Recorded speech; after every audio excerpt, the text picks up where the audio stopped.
আমি মাঝরাত্রে যে কোনো কিছুর স্পর্শ পাচ্ছি। হঠাৎ ভয় পাইছি, পিছনে তাকায় দেখি ভাই আমার পাশে শুয়ে আছে জড়ায় ধরে। তখন আমি বললাম, ভাই আপনি এখানে? বলতেছে, চুপ করে থাকো, কথা বলো না। আপনারা তো জানেনই, একটা অবিবাহিত মেয়ে যখন একটা পুরুষের ছোঁয়া পায় তখন কিন্তু তার আর কোনো কিছু মনে থাকে না। তো আমিও ভুলে গেছিলাম যে আমি একটা কুমারী মেয়ে।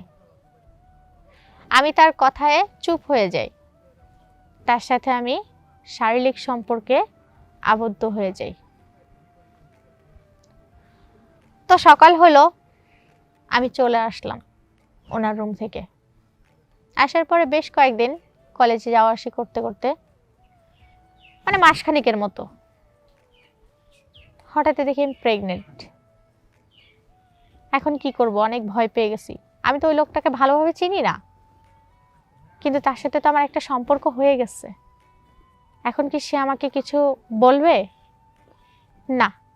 অনেক ভেবে চিন্তা আমি তার কাছে একটাবার যাই, যে কথা বলে দেখি। পরে আমি গেলাম, যাওয়ার পরে দেখি যে সে একটা দোকানের সামনে দাঁড়ায় আছে। আমি বললাম, একটা কথা বলবো আপনাকে? বলো, হ্যাঁ বলো। আসলে ভাইয়া, আমার তো একটা সর্বনাশ হয়ে গেছে। কি সর্বনাশ? ভাইয়া সেদিনকার রাত্রে কথা মনে আছে? কবেকার রাত্রে? যেদিন রাত্রে আমি ভয় পেয়েছিলাম, আপনাদের রুমে ঘুমাচ্ছিলাম। হ্যাঁ মনে আছে। ভাইয়া আমি তো প্রেগনেন্ট। আসসালামু আলাইকুম। আপনারা সবাই কেমন আছেন? আশা করি ভালো আছেন। আমি ভালো নাই। আজকে আপনাদের মাঝে আসার উদ্দেশ্য কিছু কথা বলার। আপনাদের যদি জেনে ভালো লাগে, দেশ ও দেশের বাহিরে থেকে যারা দেখছেন, যদি সবকিছু জানার পরে মনে করেন যে আমার সাথে কথা বলা দরকার, তাহলে অবশ্যই কথা বলতে পারবেন। আর সেটা আমি কথা শেষে বলে দেব কিভাবে যোগাযোগ করবেন। আমি মূল কথায় আসি। আমি একটা গ্রামের সাদাসিধা মেয়ে। আমি ঢাকা শহরে আসি গাজীপুর চৌরাস্তায়। এখানে ভাউল কলেজে আমি ভর্তি হই, ভালোভাবে পড়াশোনা করি। একটা ছোট একটা ফ্ল্যাটে উঠি। তো একটা ইউনিটে তো 2-3টা রুম থাকে, ওরকমই 2টা রুম আছে। তো আমি এক রুমে উঠি, আর এক রুমে স্বামী আর স্ত্রী থাকে। কোনো বাচ্চা নাই তাদের, নতুন বিয়ে হয়েছে। তখন আমি আমার মতো যাই আসি, কলেজে যাওয়া আসি করি। হঠাৎ একদিন আমার বাসার পাশে একজন মারা যায়। আমি অনেকটা ভয় পাই, ঘুমাইতে পারি না, শুধু তার লাশটা আমার চোখের সামনে ভাসে ওঠে। এর ভিতরে আমার ফ্ল্যাটের যে ভাবি আছে, সে দেশে চলে যায়। তার আম্মু নাকি অসুস্থ, সে দেশে চলে যায়। এখন ফ্ল্যাটে তো আমি একা, আমার ভয় লাগে অনেক। এখন আমি কি করব? রাত্রে ঘুমাইতে পারি না। তখন আমি ভাবিদের রুমে গেলাম, যেয়ে বললাম, ভাবি আছেন আপনি? আমি তো জানি যে নেই, তারপরে বললাম। তো বলল যে, ভাইয়া উত্তর দিল যে না, আপনার ভাবি নাই, কিছু বলবেন? আসলে ভাইয়া, আমি তো একা একা থাকি, আমার অনেক ভয় লাগছে, তাই আমি ভাবির কাছে শুইতে আসলাম। শুধু ওই লাশটা আমার চোখের সামনে ভাসছে। পরে বলতেছে, ও বুঝতে পারছি। তো আপনি যদি কিছু না মনে করেন, যদি কোনো সমস্যা না হয়, তাহলে আপনি আমার রুমে থাকতে পারেন। ভাইয়া আমি আপনার রুমে থাকবো, মানুষ কি বলবে? আরে মানুষ তো জানতে পারবে না, আমাদের তো সব ফ্ল্যাটের ভিতরে। আমিও ভাবলাম একা একা তো আমি ঘুমাইতে পারবো না, তার থেকে এই অফারটাই নিয়ে নেই। তখন আমাকে বলতেছে, সমস্যা নেই, আমি নিচে শুই, আপনি উপরে শোন। তো আমি শুয়ে পড়লাম, ভাইয়াও শুয়ে পড়লো, লাইট বন্ধ করে দিছে। এখন আমি মাঝরাত্রে যে কোনো কিছুর স্পর্শ পাচ্ছি, হঠাৎ ভয় পাইছি। পিছনে তাকায় দেখি ভাই আমার পাশে শুয়ে আছে জড়ায় ধরে। তখন আমি বললাম, ভাই আপনি এখানে? বলতেছে, চুপ করে থাকো, কথা বলো না। আপনারা তো জানেনই, একটা অবিবাহিত মেয়ে যখন একটা পুরুষের ছোঁয়া পায় তখন কিন্তু তার আর কোনো কিছু মনে থাকে না।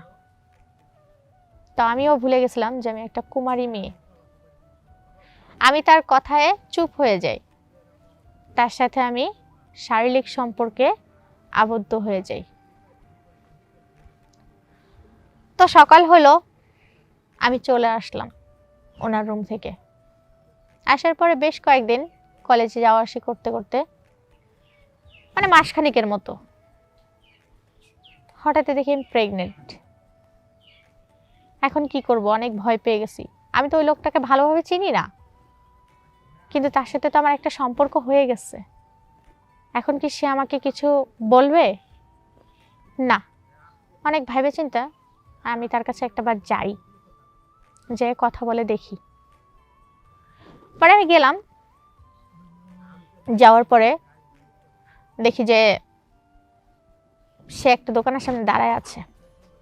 আমি বললাম, একটা কথা বলবো আপনাকে। বলো, হ্যাঁ বলো। আসলে ভাইয়া, আমার তো একটা সর্বনাশ হয়ে গেছে। কি সর্বনাশ? ভাইয়া, সেদিনকার রাত্রে কথা মনে আছে? কবেকার রাত্রে? যেদিন রাত্রে আমি ভয় পেয়েছিলাম, আপনাদের রুমে ঘুমাচ্ছিলাম। হ্যাঁ মনে আছে। ভাইয়া, আমি তো প্রেগনেন্ট। আরে কি বলো, কোথায় কি না কি করছো? তুমি আমাকে বলছো যে আমার বাচ্চা, তাই না? আমার সংসারটা ভাঙতে চাচ্ছ? তোমার ভাবি জানতে পারলে কিন্তু আমার সংসারটা ভেঙে যাবে। আপনি এগুলো কি বলছেন? সবই সত্যি কথা। আপনি সব জাইনা শুনে এই কথা বলছেন? তুমি একটা ফালতু মেয়ে, একটা বাজে মেয়ে। তুমি একটা বাজে মেয়ে হয়ে আমাকে ফাঁসাচ্ছ। আমার যা বোঝার হয়ে গেছে। তখন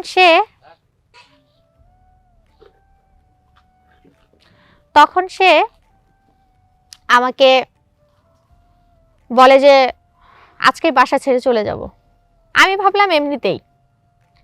কলেজে গেছি, কলেজ থেকে যখন চলে আসলাম, এসে দেখি সত্যিই বাসা ছেড়ে চলে গেছে। নাই, তারা কেউ নাই। যখন দেখলাম যে তারা চলে গেছে, তখন অনেকটা ভেঙে পড়লাম আমি। তাই পরবর্তীতে আমার বাড়িতে মুখ দেখানোর মতো কোনো রাস্তা আমি রাখি নাই। আজকে আমি আপনাদের সামনে আসছি। আমি যেটা করছি এটা ভুল করছি, আমি সেটা স্বীকার করছি। কিন্তু আমি একটা কুমারী মেয়ে। আমার এই বাচ্চার ভবিষ্যৎ কি, ওর পরিচয়টা কি, আপনারা কি বলবেন? আর যদি আপনাদের কারো আমার প্রতি কোনো রাগ থাকে বলতে পারেন, কিন্তু আমি সংসার করতে চাই। কেউ যদি আমার বাচ্চার দায়িত্ব নেয়, কিংবা আমার বাচ্চাকে কেউ বাবার পরিচয়টা দেয়, আমার জীবনটা যদি সুন্দর করে দেয়, তাহলে অবশ্যই আমি তার জীবনে যাব। আমি কখনো এরকম কাজ করব না। আমি আমার ভুল বুঝতে পারছি।